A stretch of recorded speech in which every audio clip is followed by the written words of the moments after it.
कल बांटा था मिस्टर आरिफ।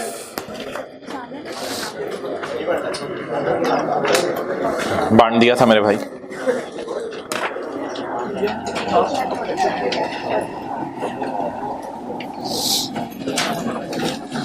शुरू करें लिखना।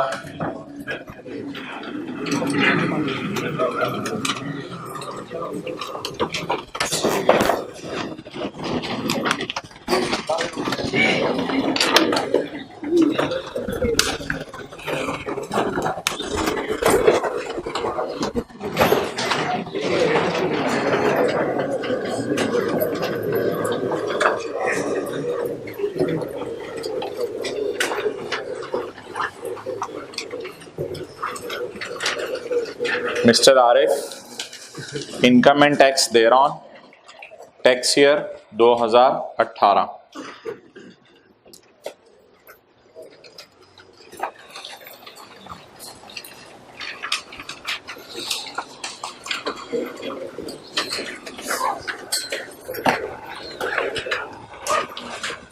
Okay,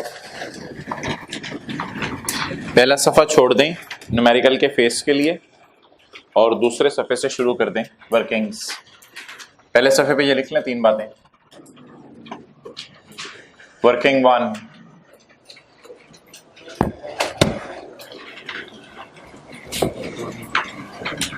income from salary. ये पेज कल बांटा था। हाँ अच्छा, छुट्टी पे थे। Okay, income from salary.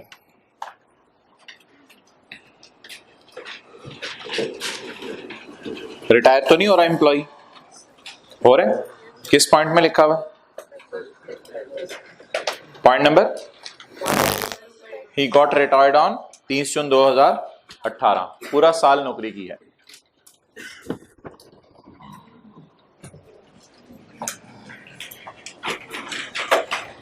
Ji, basic salary.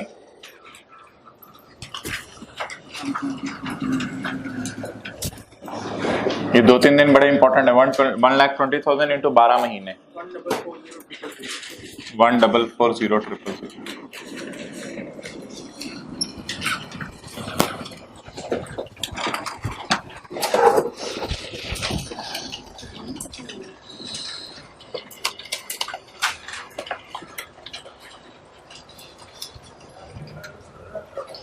Copies बांट दो बच्चों को।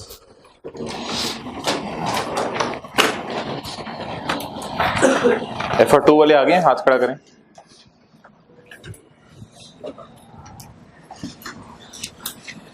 सर उमैर की क्लास कॉपीज चाहिए, इस रो में भी चाहिए।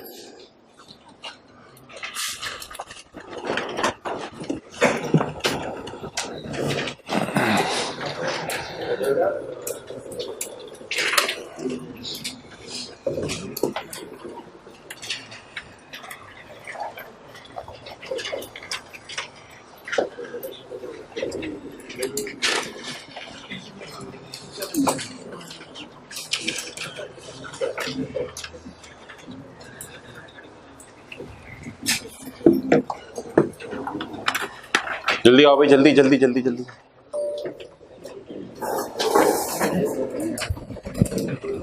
सफा एक फर्स्ट भाई रो में भाई।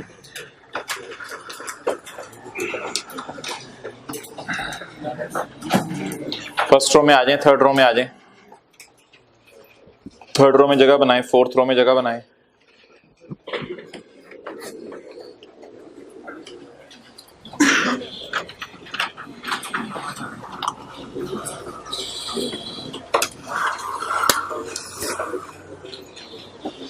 और हो जाए इधर।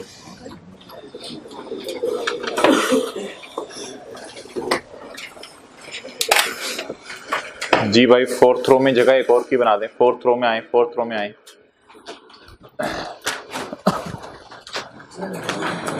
जी, कल वाला सवाल किसी को ना मिला वो हाथ खड़ा कर दें। मिस्टर आरिफ। ओके,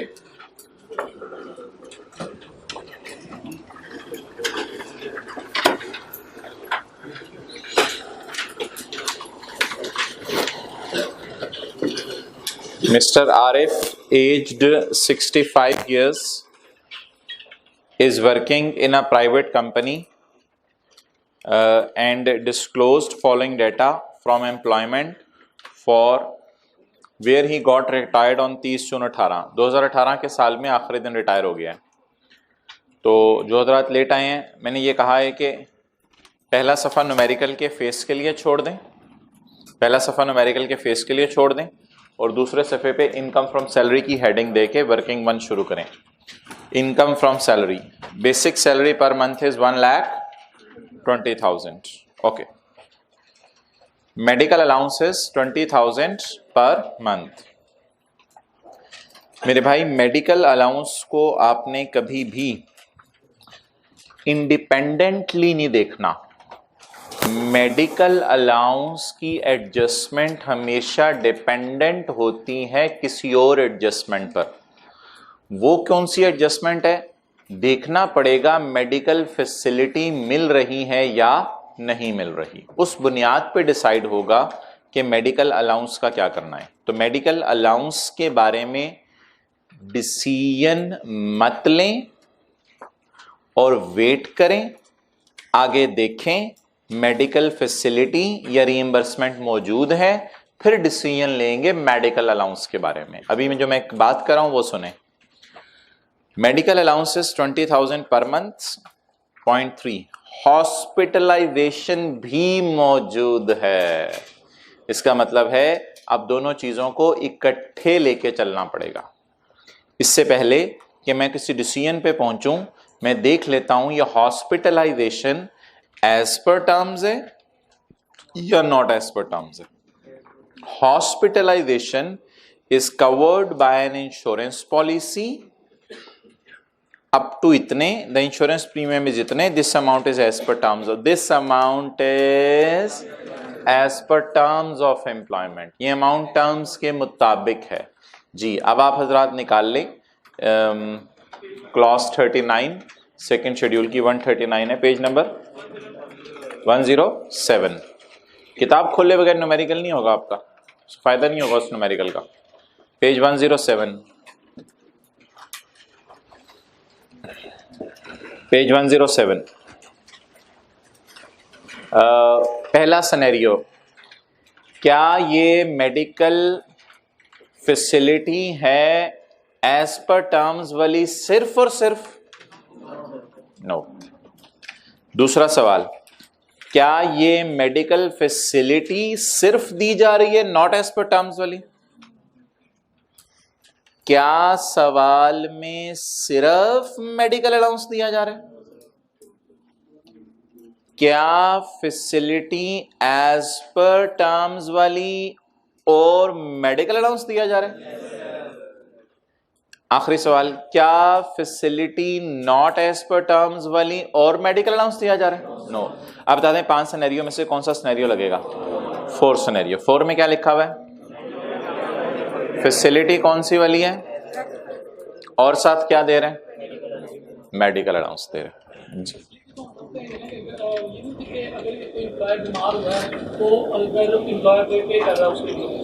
फैसिलिटी देने के कई तरीके हैं। फैसिलिटी देने का एक तरीका यह है कि एम्प्लॉयर एम्प्लॉय के इलाज के डायरेक्ट पैसे दे दे हॉस्पिटल को।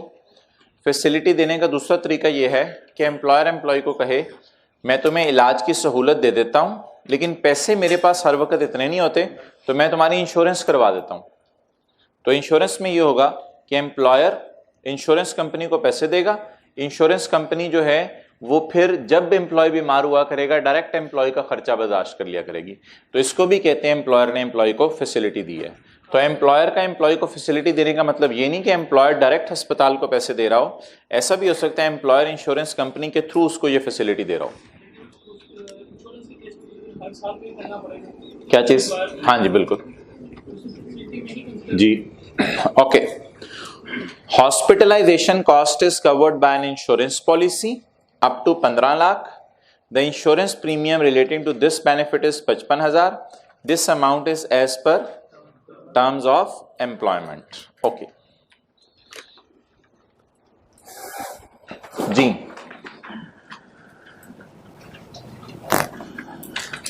ये देखें, जब एम्प्लॉयर एम्प्लॉय को मेडिकल फैसिलिटी दे रहा हो थ्रू इंश्योरेंस कंपनी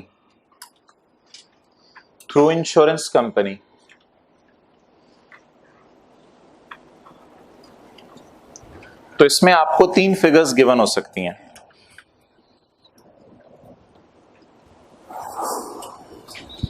तीन फिगर्स गिवन हो सकती हैं। मिसाल के तौर पे ये साल है 2018 का। इंश्योरेंस प्रीमियम कितना गिवन है? 55,000। Limit 1.5 million. Actual bill of patient का इलाज कितने का हुआ? No data given. सवाल में डेटा गिवन नहीं है कि पेशेंट का इलाज कितने का हुआ। इंश्योरेंस कंपनी के साथ, भाई फर्स्ट रो में आओ मोहतरम। इंश्योरेंस कंपनी के साथ अरेंजमेंट कैसे चलता है? उसका एक तरीका क्या है? उसका एक तरीका यह है कि एम्प्लॉयर एम्प्लॉय को कहता है कि देखो मेरे पास पैसे तो ज्यादा होते नहीं, चलो मैं ऐसा है कि हर साल ना इंश्योरेंस कंपनी को 55,000 जमा करा दूंगा। 55,000 हर साल एम्प्लॉयर इंश्योरेंस कंपनी को 55,000 जमा करा देता है। फिर एम्प्लॉयर कहता है तुम जानो और इंश्योरेंस कंपनी जाने। इंश्योरेंस कंपनी से हम 55,000 जमा करा के पूछते हैं कि अगर हमारा एम्प्लॉय इस साल बीमार हो गया तो आप कितने तक का खर्चा बर्दाश्त कर लेंगे? इंश्योरेंस कंपनी वाले कहते हैं 15 लाख तक का खर्चा हम उठा लेंगे। 15 लाख से ऊपर का खर्चा हम नहीं उठा सकते, माजरत। 15 लाख तक अगर एम्प्लॉय बीमार हो गया तो 15 लाख तक खर्चा हम उठा लेंगे। अब अगला सवाल ये होता है कि एम्प्लॉय इस साल बीमार हुआ और उस पर कितना खर्चा आया? वो 4 लाख भी आ सकते हैं, 6 लाख भी आ सकते हैं, 7 लाख भी आ सकते हैं। मैं एज्यूम कर रहा हूं 9 लाख रुपया खर्चा आया एम्प्लॉय के इलाज पे। अब ये 9 लाख रुपया इंश्योरेंस कंपनी एम्प्लॉय के बिहाफ पे हॉस्पिटल को पे कर देगा।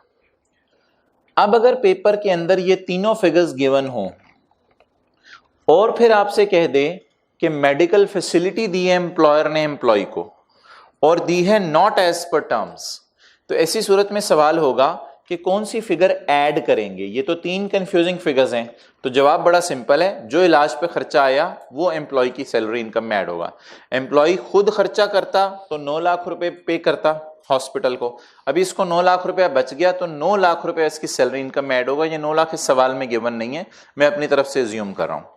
तो what I am going to say, मैं आपसे क्या कहना चाह रहा हूं कि पेपर के अंदर आपने इस फिगर को हमेशा इग्नोर करना है, इस फिगर को हमेशा इग्नोर करना है।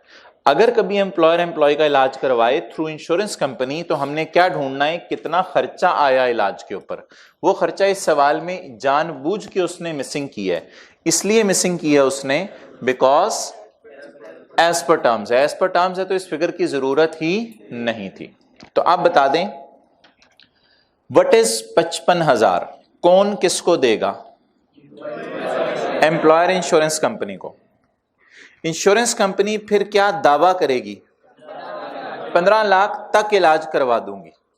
फिर इलाज कितने में होता है वो एम्प्लॉय की किस्मत पे डिपेंड करता है। इस साल एक्सीडेंट उसका किस लेवल का हुआ या इस साल वो बीमार किस लेवल का हुआ, तो उसके ऊपर डिपेंड करता है कि इलाज कितने का हुआ। जितने का इलाज हुआ that will be added in salary income as a perquisite अगर not as per terms है, लेकिन फिलहाल क्या है?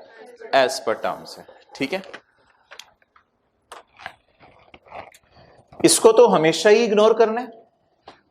ठीक है, इस फिगर को मैं एग्जेम्प्ट कर रहा हूं, इग्नोर नहीं कर रहा, एग्जेम्प्ट कर रहा हूं। गिवन नहीं है हमारे सवाल में, एग्जेम्प्ट कर रहा हूं बिकॉज बोले बिकॉज एज पर टर्म्स, ये टर्म्स के मुताबिक है, इसलिए इसको मैं माफ कर रहा हूं।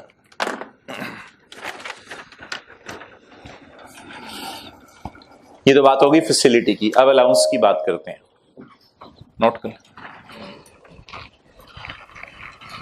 कौन कौन सी फिगर इग्नोर करनी है? इंश्योरेंस प्रीमियम और लिमिट। और कौन सी फिगर देखनी है? Actual bill of patient.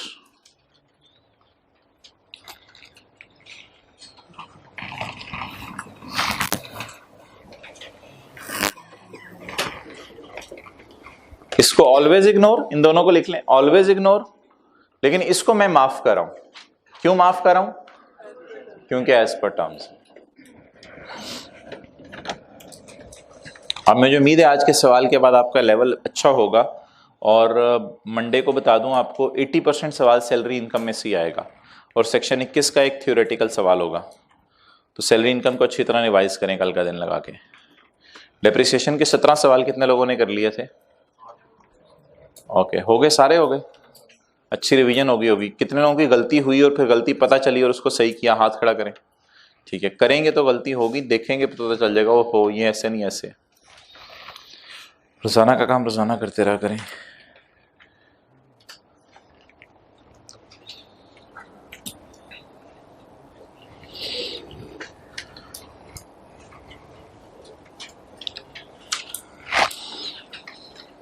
Okay, exempt because as per terms, माफ है क्योंकि टर्म्स के मुताबिक है।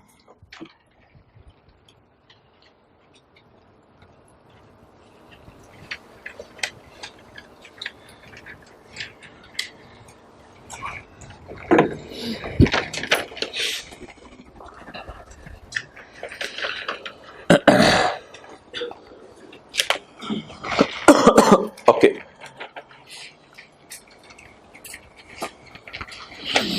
नेक्स्ट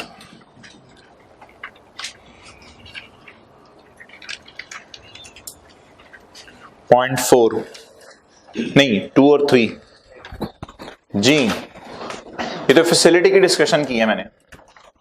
बता दें मेडिकल अलाउंस के साथ क्या करते हैं जब फैसिलिटी माफ हो जाए? जब फैसिलिटी माफ हो जाए, अकल की बात है, एक ही चीज, बैठ जाओ, अकल की बात है, एक ही चीज माफ हो सकती है, क्या? तो आप बता दें क्या माफ कर दिए? फैसिलिटी। क्या टैक्सेबल करें? Medical allowance. अलाउंस बोलें कितना है? 20,000 इंटू 12 जी, 2,40,000। और मेडिकल फैसिलिटी, एक अच्छा सा मार्कर लाएं, exempt being as per terms.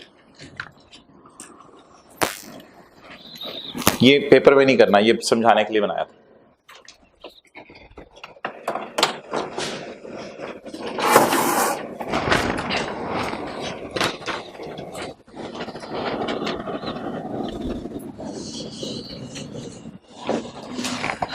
Okay,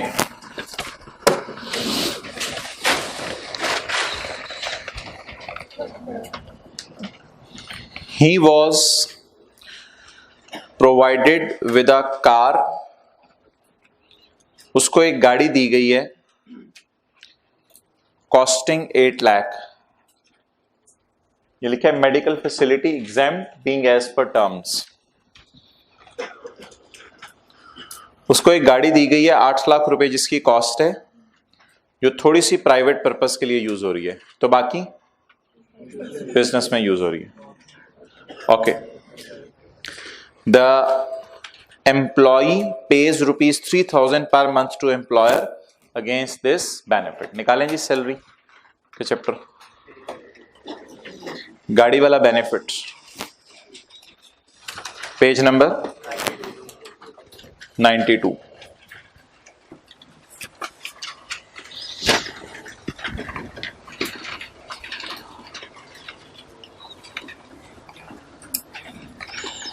section 13। लेकिन ठहरें, पहले अगले सफे पे आए, पेज 93.5।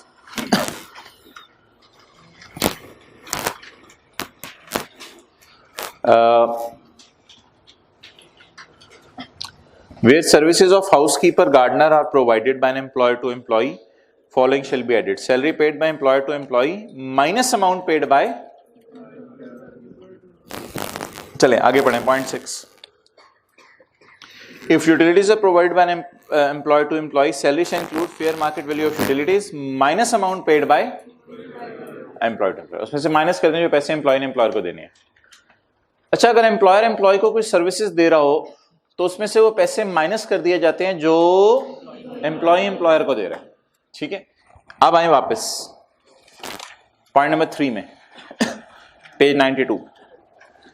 अगर एम्प्लॉयर ने एम्प्लॉय को गाड़ी दी हुई है तो इस सूरत में गाड़ी की कॉस्ट या फेयर वैल्यू का 5 या 10% हमने सैलरी में ऐड करना होता है. लेकिन इसमें कहीं लिखा हुआ है less amount paid by employ to employer, इसलिए नोट पढ़ें, सफे के दरमियान में दिया हुआ है. If in question it is mention that employee is paying anything to employer in respect of service availed, then this will not be deducted because as per law only 10 or 5% is to be added. जी, वाजे तौर पे बिजली में और gardener वाले में लिखा हुआ है माइनस कर दें amount paid by employ to employer. यहां पे लिखा हुआ है माइनस कर दें amount paid by employ to employer. Arsalan को भेजें. नहीं लिखा हुआ यहां पे, अगर नहीं लिखा हुआ तो फिर यहां पे माइनस नहीं करनी. जहां पे लॉ में लिखना था उसने लिख दिया, जहां नहीं लिखा हुआ वहां माइनस ना करें. टेस्ट में कर दी होगी, खैर है. अच्छा जी, जरूर शौक से देने मंडे वाला टेस्ट. आप मंडे वाला टेस्ट शौक से दें, इसके लिए यह सवाल आज कराया जा रहा है. कार बेनिफिट जी, गाड़ी की cost 8 lakh into 5%, 40,000. Sorry, font size.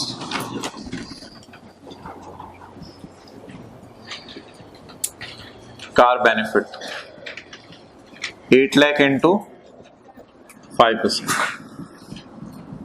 That is 40,000. Okay.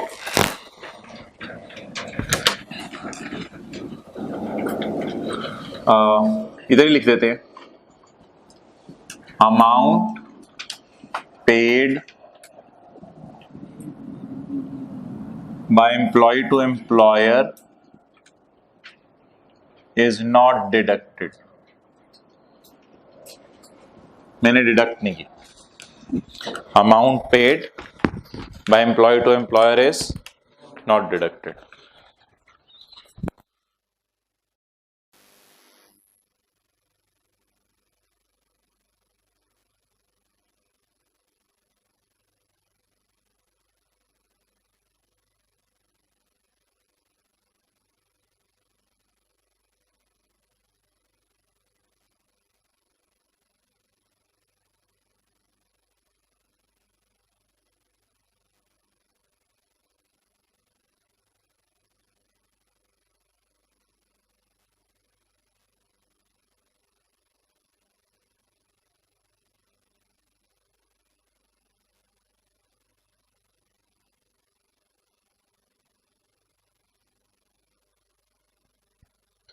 Okay, next जी. Any amount paid by employee to employer is not deducted. Next, an amount equal to 1 basic salary was paid by employer to an approved pension fund. Okay. ये आपको नहीं मिलेगा law में.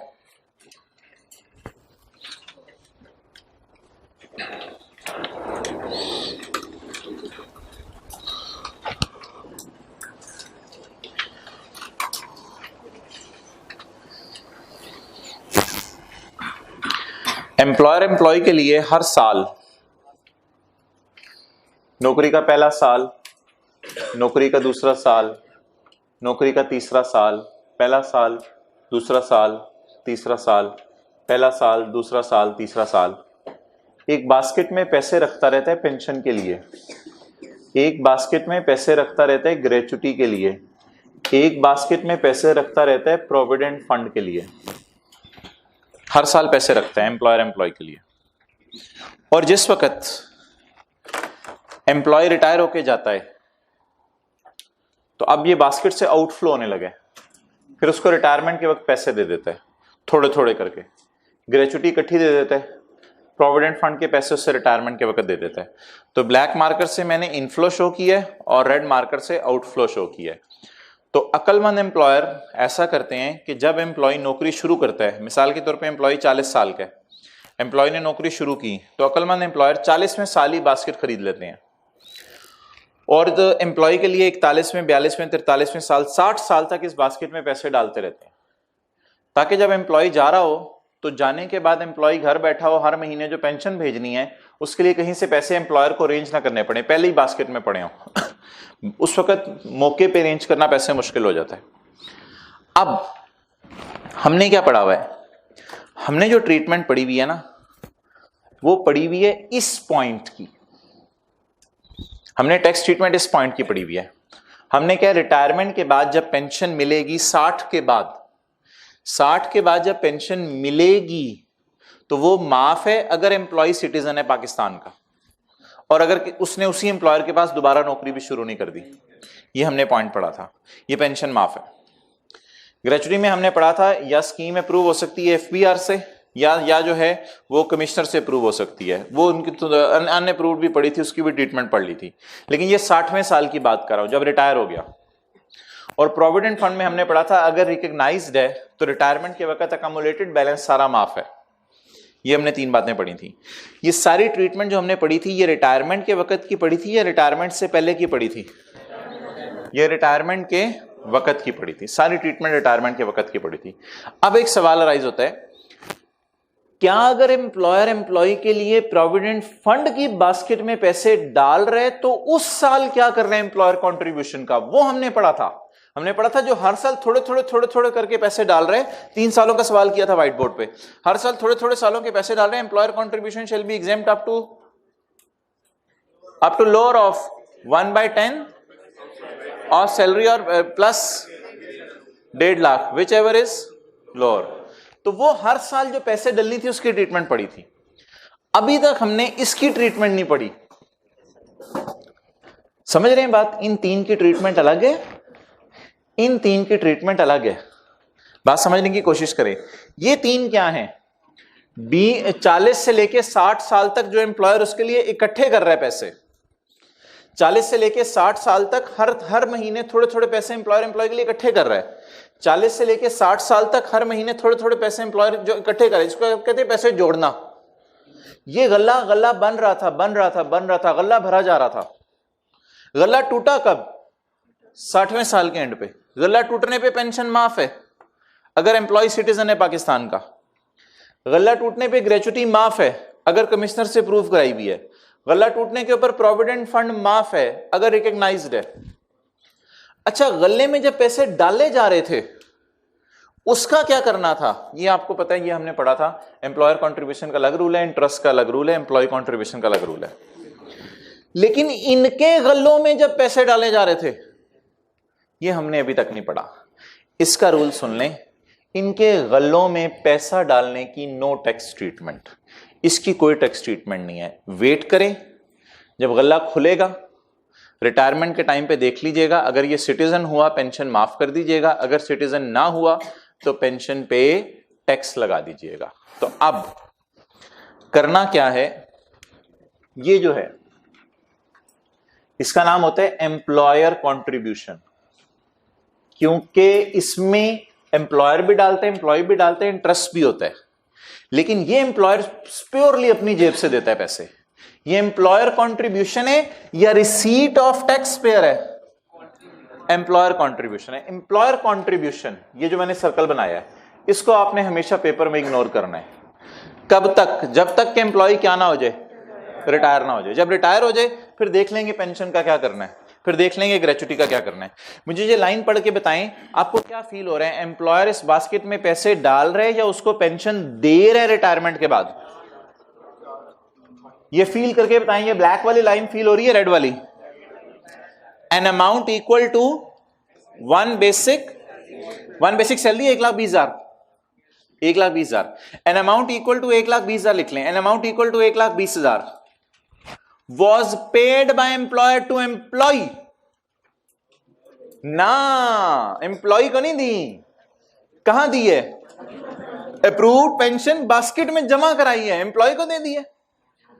अब इस pension का क्या करना है? फिलहाल कुछ नहीं करना जब तक के एम्प्लॉय रिटायर, और जब रिटायर होगा और इसे पेंशन मिलेगी फिर देखेंगे अगर वो सिटीजन हुआ तो।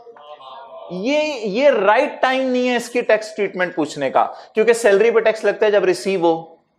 अभी रिसीव हो रही है या इसकी बास्केट में डाली जा रही है? बास्केट में डाली जा रही है। आई होप बात समझ आ गई होगी।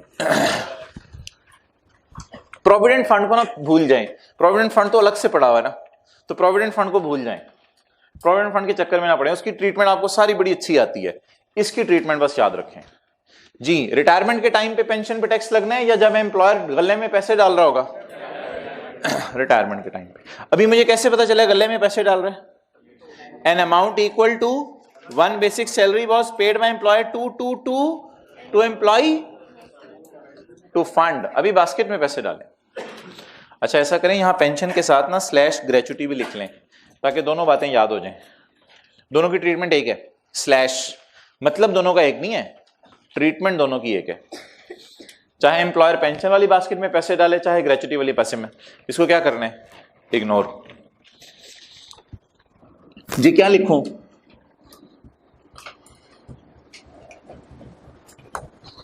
पेंशन रिसीव्ड बाय एम्प्लॉय लिखूं?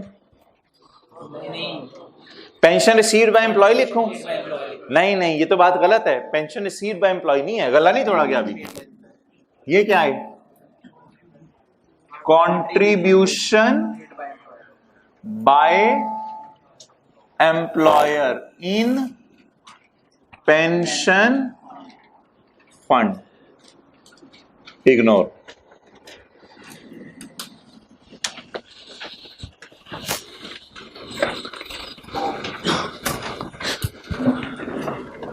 गल्ला टूटे या गले में भी जोड़े जा रहे हैं?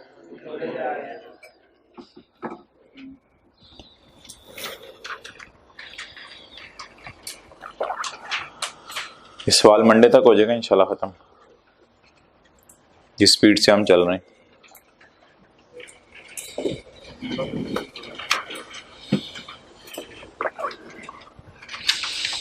ओके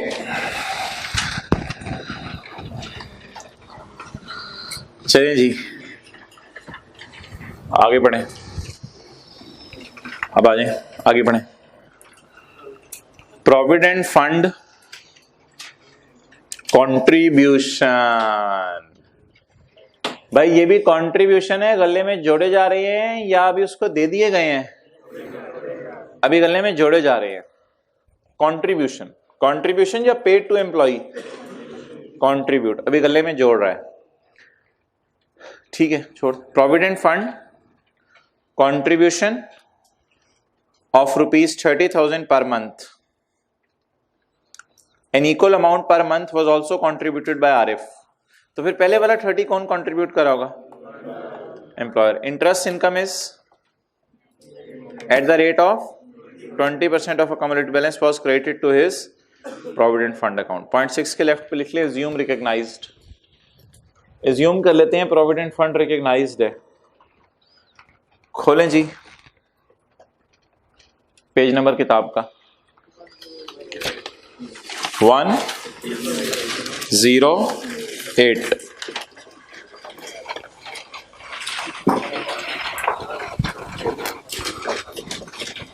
जी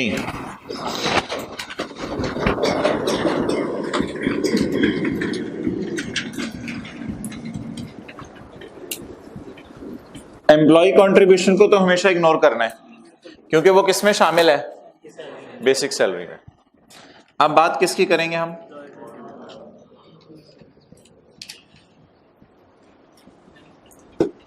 एम्प्लॉयर कंट्रीब्यूशन कितना है जी?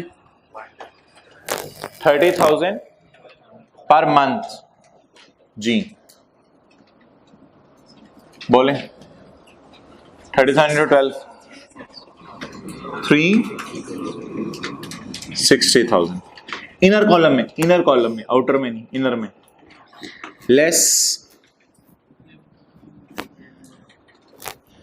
माफ हायर ऑफ लोअर ऑफ, किताब खोल के देखें क्या मसला है। Lower of 1/10 of house rent allowance से डियरनेस अलाउंस जमा करना होता है, वो डियरनेस अलाउंस है नहीं, या 1.5 लाख जी। 144 और 150 में लोअर 144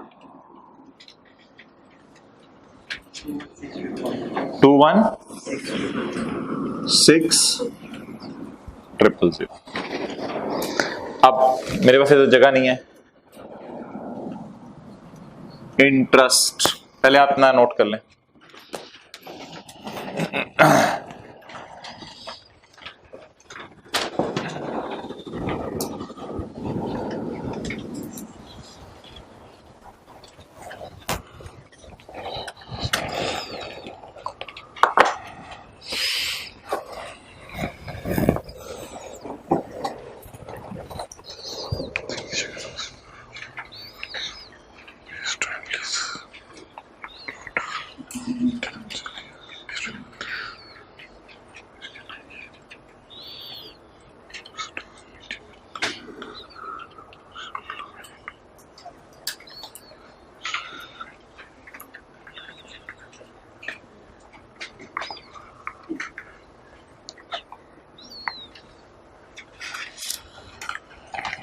पढ़ें जी आगे।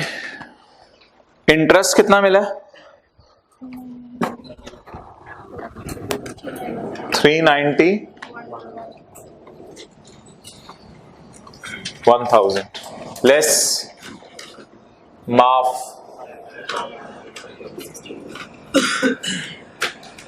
हायर ऑफ जी बोले 1/3 ऑफ 1,440,000 इज इक्वल टू 4 या इंटरेस्ट एट, ये किस पे पड़ा हुआ है, हमें किस पे चाहिए 16 पे। 3128 हायर क्या है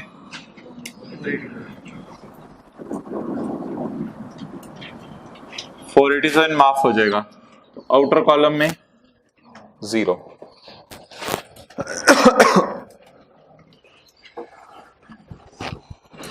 जी कितनों को जरूरत महसूस हो रही है कि आप सैलरी रिवाइज करके आएंगे? हाँ, लेकिन अभी मैं इसी वजह से आपने रिवाइज नहीं की हुई, किताब खोल खोल के दिखा रहा हूं ताकि अगर भूला हुआ है तो याद आ जाए।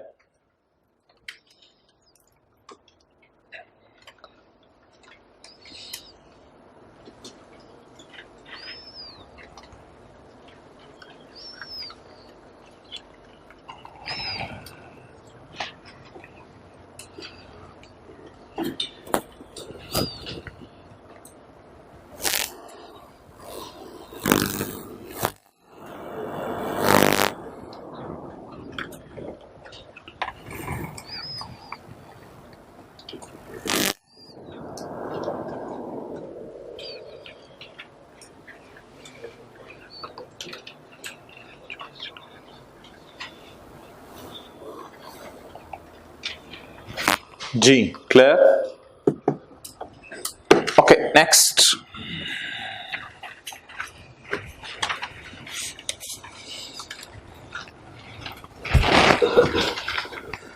आरिफ रिसीव्ड, गला टूट गया, रिटायर हो गया, सफे के टॉप पे लिखा हुआ था आरिफ रिसीव्ड।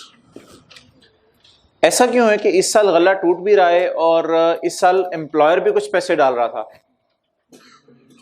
पूरे साल नौकरी की है ना, तो एम्प्लॉयर तो पैसे डालता रहेगा बास्केट में, लेकिन रिटायर भी हो गया तो बास्केट गला टूटेगा भी, उसको पैसे भी मिलेंगे रिटायरमेंट के टाइम के ऊपर। Arif received following payments from employer on 30 June 2018।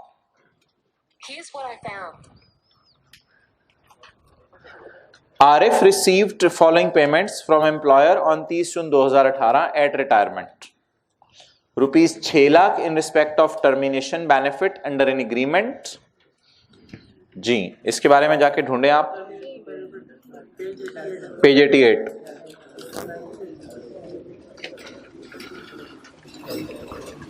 Page 90,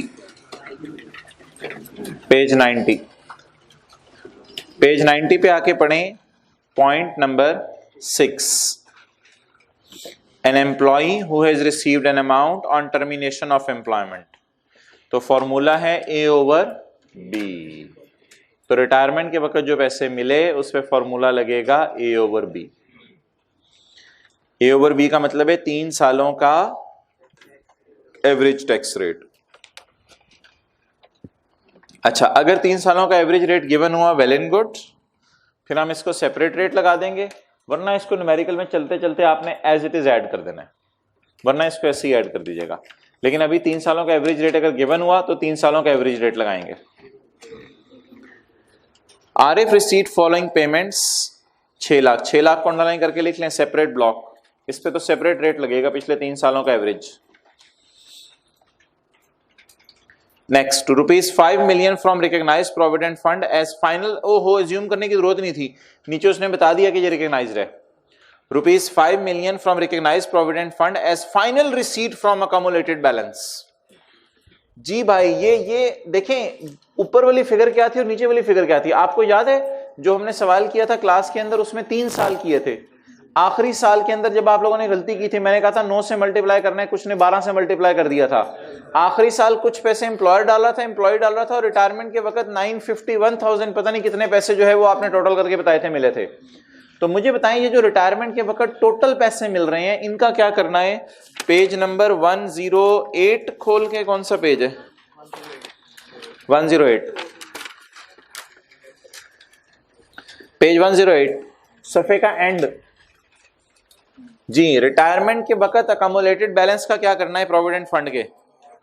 whole of the receipt is exempt, यानी salary for the purpose of sorry छोड़ें, बस whole of the receipt is exempt, सारे पैसे माफ है, क्योंकि प्रोविडेंट फंड क्या है। और अगर ये अनरिकॉग्नाइज्ड होता तो फिर इसमें ब्रेकअप देता एम्प्लॉयर और एम्प्लॉय कंट्रीब्यूशन का और इंटरेस्ट का, और फिर उसमें से आपको पता है टोटल में से क्या माइनस करते तो निकलता। चलें, फिलहाल माफ है सारा, तो क्या लिखेंगे, अकोमुलेटेड बैलेंस प्रोविडेंट फंड से इट इज एग्जेम्प्ट। इसलिए मैं 5 मिलियन को ऐड नहीं करा।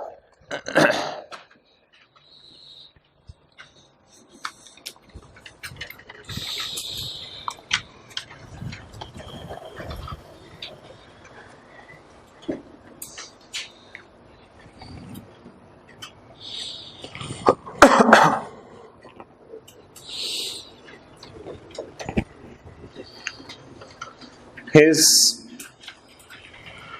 total assessed taxable income and total taxes paid thereon during 3 preceding tax years amounted to 10500 and 1110,000 respectively।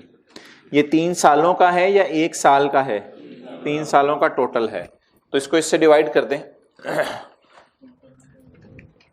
10,5 ये 110,000 डिवाइड बाय 105,000 कितने परसेंट, 10.57%। तो 3 सालों का एवरेज रेट लिख लें 10.57%। इसे कल हम यूज करेंगे कहीं, मंडे को जब ये न्यूमेरिकल कंप्लीट होगा इसे यूज करेंगे कहीं। कितना आ गया, 10.57%। ओके, वैसे शायद आज ही पूरा हो जाए। 0.9 ये जरा एंड पे याद कराइएगा, इसको लिख लें, न्यूमेरिकल के एंड पे माइनस करते हैं, इसको न्यूमेरिकल के एंड पे माइनस करते हैं, लेकिन मैं अभी बाद में पढ़ाता हूं 0.9 आपको। He further provided the following data।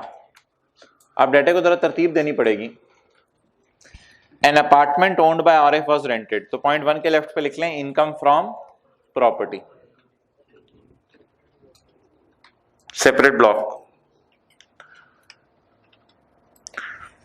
5,000 shares were purchased for 6 lakh from initial public offering of a new listed company. New listed company के नए शेयर खरीदे हैं जी। सेक्शन 62 टैक्स माफ होगा।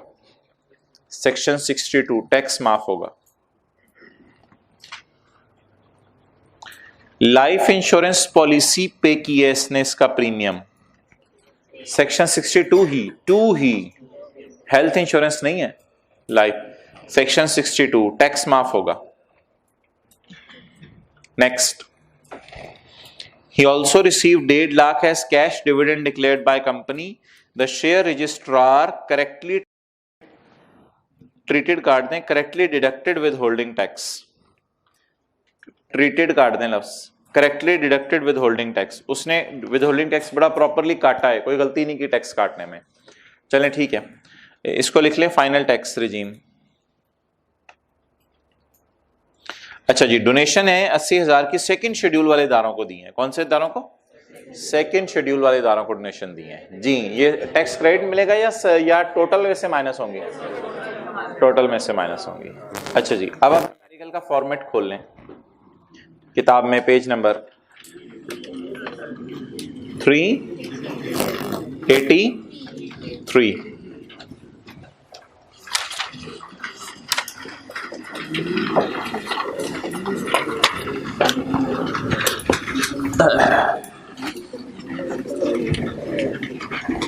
जी भाई, टोटल इनकम से चलें। टोटल इनकम माइनस ज़कात। ज़कात पे उंगली रखें। ज़कात है सवाल में? इंटरेस्ट ऑन हाउस लोन है? Education expenses of children, donations हैं क्लास 61 वाली। टैक्स इनकम निकल आएगी, ग्रॉस टैक्स निकल आएगा। फॉरेन टैक्स रेट है? फॉरेन इनकम नहीं कमाई ना। अच्छा जी, 61 to 63 में कोई टैक्स रेट है? उसके बाद tax on separate block, tax on separate block वाला है? नहीं, सिक्योरिटीज कोई नहीं बेची, पब्लिक कंपनी के शेयर्स। प्रॉपर्टी इनकम है? प्लॉट वगैरह कोई बेचे? फाइनल इनकम है? ओके, आ जाए वापस। ये फॉर्मेट अब जहन में रखना है। अब हमारे न्यूमेरिकल का फेस शुरू होने लगे जी। ये बता दें, इनकम फ्रॉम सैलरी का total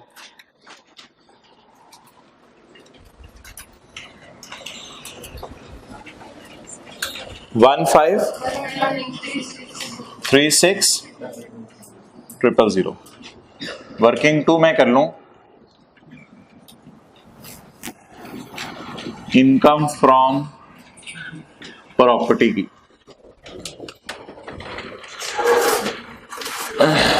working 2 income from property. बल्कि इनकम क्या निकालनी है, इसका टैक्स ही निकाल लेंगे direct. Tax on income from property जी। पढ़ें। An apartment owned by Arif was rented on Jakam July 17 to Abdul Ghaffar at a monthly rent of 22,000। आगे ना पढ़ें।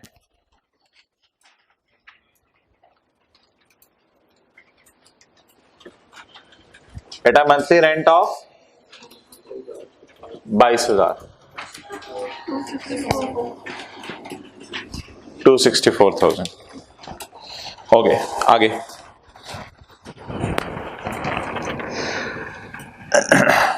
he received a non-adjustable security deposit of 150, which was partly used to repay the non-adjustable security deposit of 90 received from previous tenant in July 14।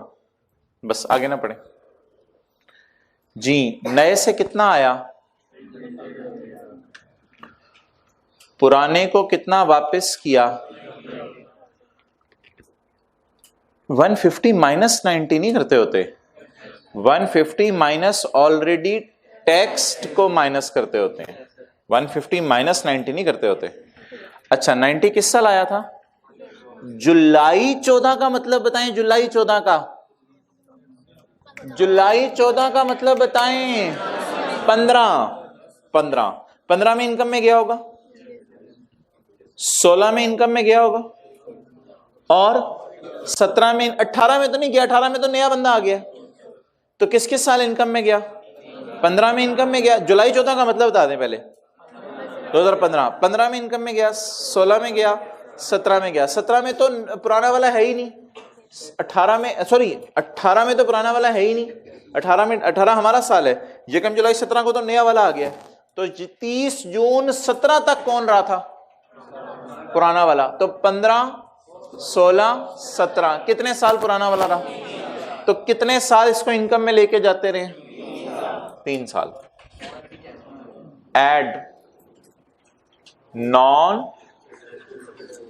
Adjustable ji. Receive कितना हुआ? Less वापस जो किया, या less already taxed? अच्छा, इसमें आपने shortcut लगाने, 90,000 डिवाइडेड बाय 10 मल्टीप्लाइड बाय 3। जैसे डेप्रिसिएशन नहीं निकालते होते 3-4 सालों की इकट्ठी, उसी तरह पूरा 15, पूरा 16, पूरा 17, 18 तो हमारा साल है, 18 तो हमारा साल है जी। कितना? ये कौन सा सेक्शन है? 16 का 3, इनकम और प्रॉपर्टी का चैप्टर जी।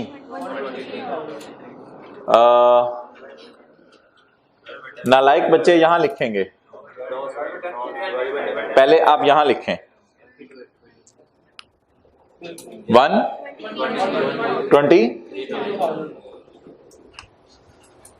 Divided by 12,300। चलें जी, आगे रिपेयर का खर्चा माइनस करें। रिपेयर माइनस करें 20,000 की। क्यों? प्रॉपर्टी के चैप्टर में खर्चे अलाउ नहीं है जी। 276,300 repair expense is not allowed. मैंने ऐसे लिखा है कि नजर नहीं आ रहा होगा लास्ट रोज में, कोई नहीं, खुद लिख लें। Repair expense is not allowed, repair expense minus करने की जरूरत नहीं है। अच्छा जी, टैक्स निकाल दें।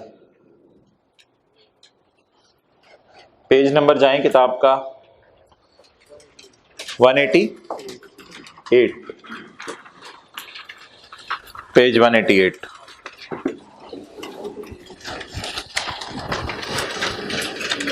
जी, टैक्स निकलवाएं पेज 188 पे। हाँ जी,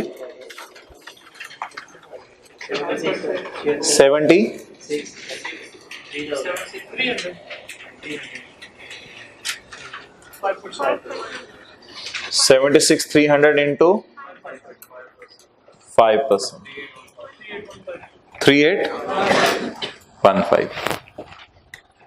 ये टैक्स आ गया 3815।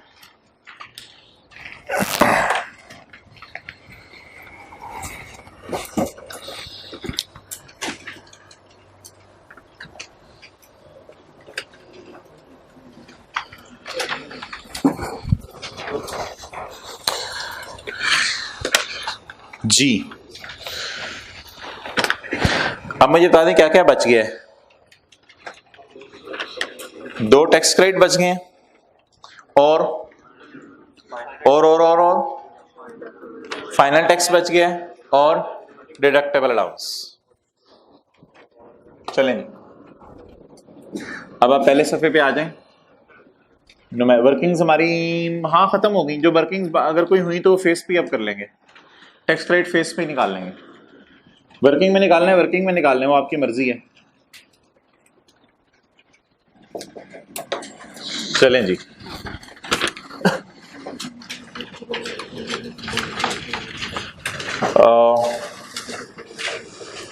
इनकम फ्रॉम, याद रखिएगा क्लास के एंड पे सफा बांटना है। जो न्यूमेरिकल आपको मंडे को मैंने करवाना है, और जो मंडे को टेस्ट में आएगा वो ट्यूसडे को करेंगे क्लास में। इनकम फ्रॉम, क्या क्या कह रहे हैं? 1936,000.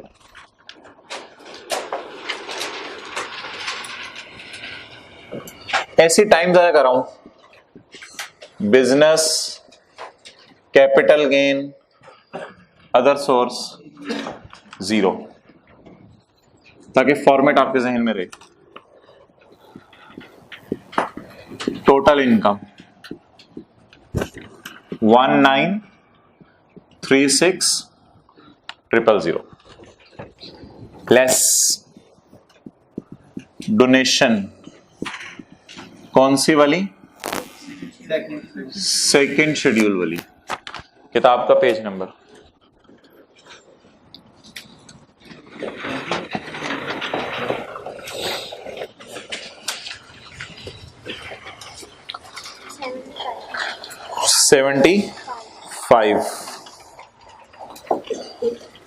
75 के एंड पे बताएं रूल क्या है। Lower of actual amount of और 30% ऑफ टैक्सेबल इनकम। में कहां से लूं? अवेलेबल ही टोटल है।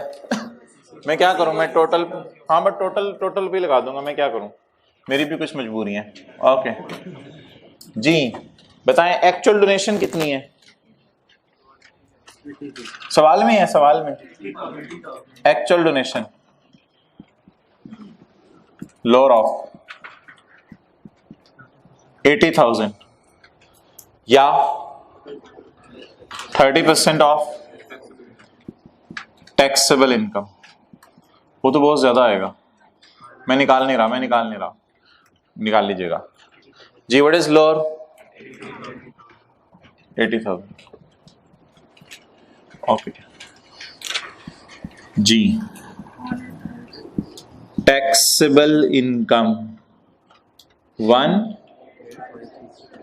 प्रॉपर्टी इनकम बोली मुझे भी तो लिफ्ट कराओ। चुप, शर्म नहीं आती? अभी तो टाइम नहीं आया, सबका टाइम आने, बारी बारी आने। 1856,000। बड़े जिंदा होते हैं, छोटे घर से चले जाते हैं। ओके 1856,000।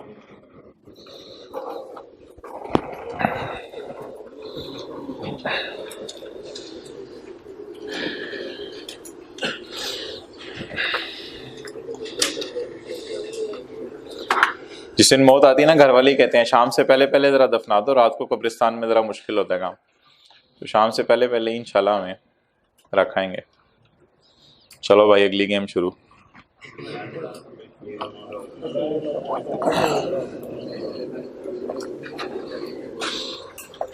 दो तीन दिन याद करेंगे बाद में वैसे। ओके, होता था, लग जाएगा बातों में, अच्छा बंदा होता था। हाँ ओके, टैक्सेबल इनकम पेज 34 35 कौन सा है? सारी सैलरी इनकम है, तो सैलरी कुछ टेस्ट भी लगाने की जरूरत नहीं, इतनी ज्यादा सैलरी है कि है ही सारी सैलरी। तो tax NTR gross, normal tax gross. जाएं जी पेज 35, चले जाएं, आप भी चले जाएं पेज 35 पे, सारे चले जाएं पेज 35 पे। साथ वाले को रखा हुआ पेज 35 खोलने के लिए जी। बोलें कितना? 90,000 प्लस 15% ऑफ 56,000। 98,400 देखी थी ना फिगर मंडे को अपने टेस्ट में। 98,400 देखी फिगर है, मंडे को अपने टेस्ट में देखी थी। यही यहां तक तो सही जा रहा है ना? ओके जी, tax credit, foreign tax credit देने। फॉर्मेट आपके सामने है खुला हुआ, जहन में है, ठीक है, एक्सेप्टेबल है, जहन में भी एक्सेप्टेबल है। लेस फॉरेन टैक्स क्रेडिट तो है नहीं, फिर क्या करें? Tax credit under section 62, tax credit under section 62 खोलें जी सेक्शन 62।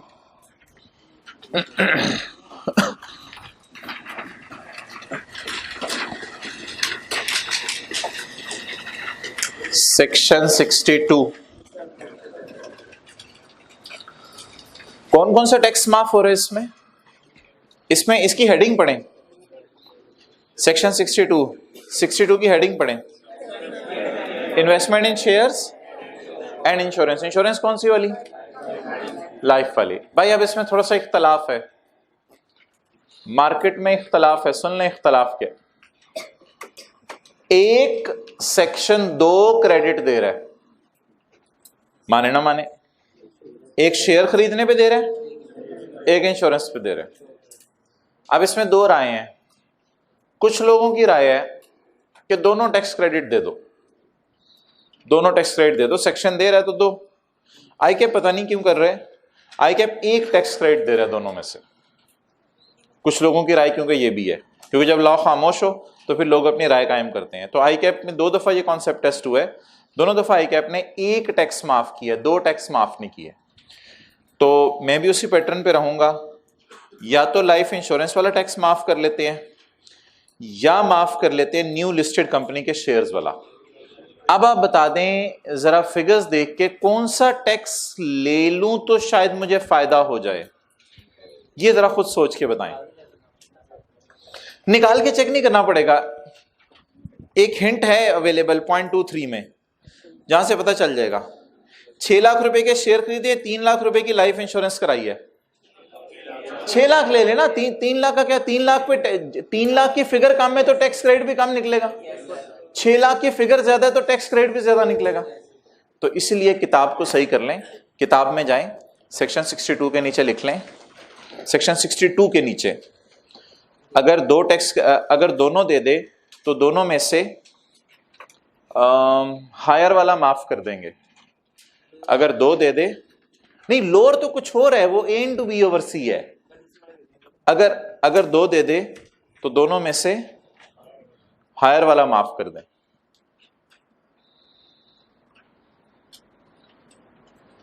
वैसे मेरे तो दिल में आता है दोनों माफ कर दें, वो ज्यादा अच्छा है, दोनों माफ कर दें वो ज्यादा अच्छा है। लेकिन आई कैप क्या कर रहा है, दोनों में से एक माफ कर रहे हैं। फिर अगर एक माफ करना है तो फिर अच्छा वाला माफ कर दें, फिर बुरा वाला माफ क्यों करना। अब बताएं कौन सा वाला टैक्स क्रेडिट लूं तो मुझे फायदा मिलेगा। लेक्स टैक्स क्रेडिट, पेपर में यहां छोटा सा नोट लिख दीजिएगा, higher one date is shares credit is given only. Higher one date is shares, ये हायर वन वाली बात लॉ में नहीं लिखी हुई, shares credit is given only. ये छोटा सा नोट साथ लिख दीजिएगा ताकि एग्जामिनर को समझ आ जाए कि आपका कौन सा फिरका है। A over B into C। Ji what is A? नहीं, A is tax। What is B? खुला खुला करके ना लिखे हैं, अभी सफे पे नीचे और चीजें आ रही हैं। Divided by taxable income 18। C is lower of. जी बोलें कितनी? 6 लाख जमा 3 लाख 9 लाख, दोनों दे देते हैं, दोनों टैक्स दे देते हैं। मेरा तो वैसे ये दिल चाहता है दोनों टैक्स माफ कर दें, लॉ में लिखा हुआ है। लेकिन आई कैप क्या कह रहा है, दो टैक्स माफ ना करो। अगर आपने दोनों माफ करने हो, ये भी एक राय है, इसमें भी कोई हर्ज नहीं है, लेकिन मैं दोनों में से एक माफ कर रहा हूं। कौन सा वाला? 6 लाख वाला। और 20% ऑफ कितना आया? 371 या 2 मिलियन। जी तीनों में से आज जरा 2-3 लोग आए, हिम्मत करें, लोअर उठाएं। 6 लाख, 3,71,000 और 20 लाख, 3,71,000 लोअर।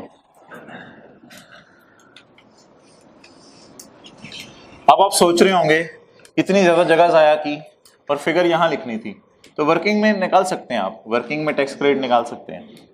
बहरहाल इतनी ज्यादा जगह जाया की, फिगर यहां लिख रहा हूं मैं। लोअर 3,712, चले मुनासिब है इसके आगे फिगर लिख लें। 196,80। 800 कैसे हो सकता है भाई, ये टैक्स से ज्यादा टैक्स माफ कर रहे हो तुम लोग। 196,800, वो कह रहे हैं मेरा 98,000 टैक्स है, चल तुझे 91 माफ, जा हमारे से टैक्स कैलकुलेट करवा। जी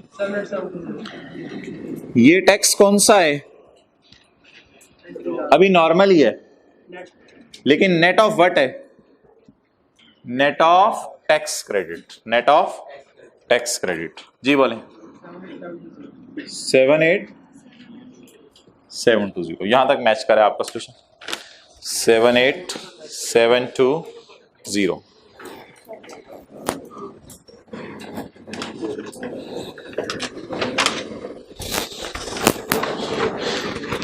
जी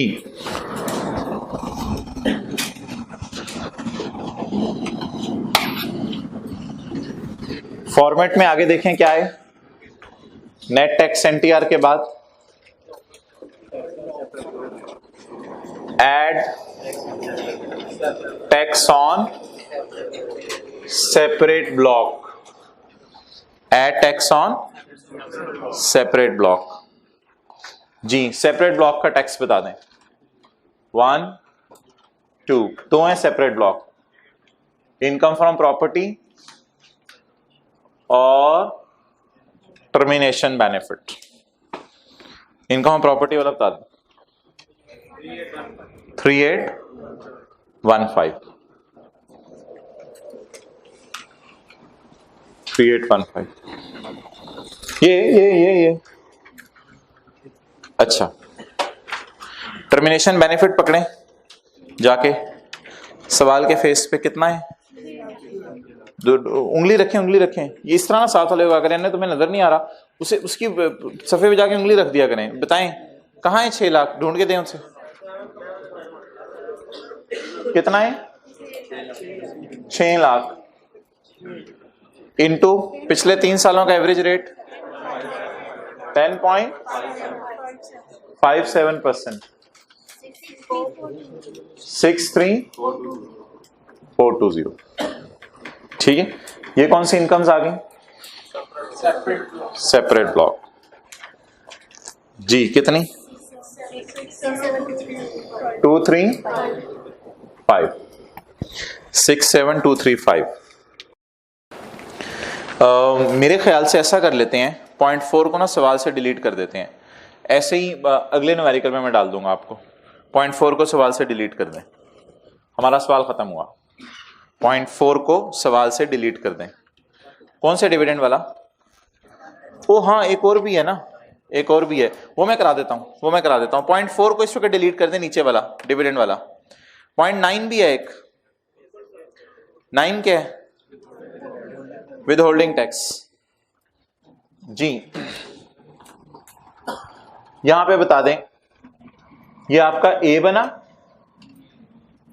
और ये आपका, काट दें उसको भी, 0.9 भी काट दें। ऐसे जल्दी जल्दी में चीजें समझ नहीं आती। 0.9 भी काट दें, 0.4 भी काट दें, आपको किसी सवाल में डलवा के करवा दूंगा। जी खत्म हुआ जी सवाल। टैक्स पेबल टू गवर्नमेंट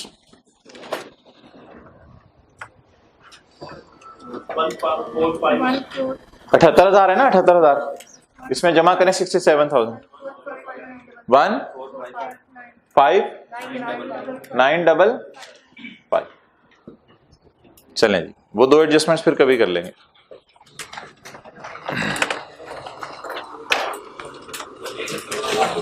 सही है। अब मंडे को टेस्ट कौन कौन देगा? सही वाला। हाँ कुछ लोग हाँ भी हाथ नहीं खड़ा कर रहे। भाई सवाल बांटो।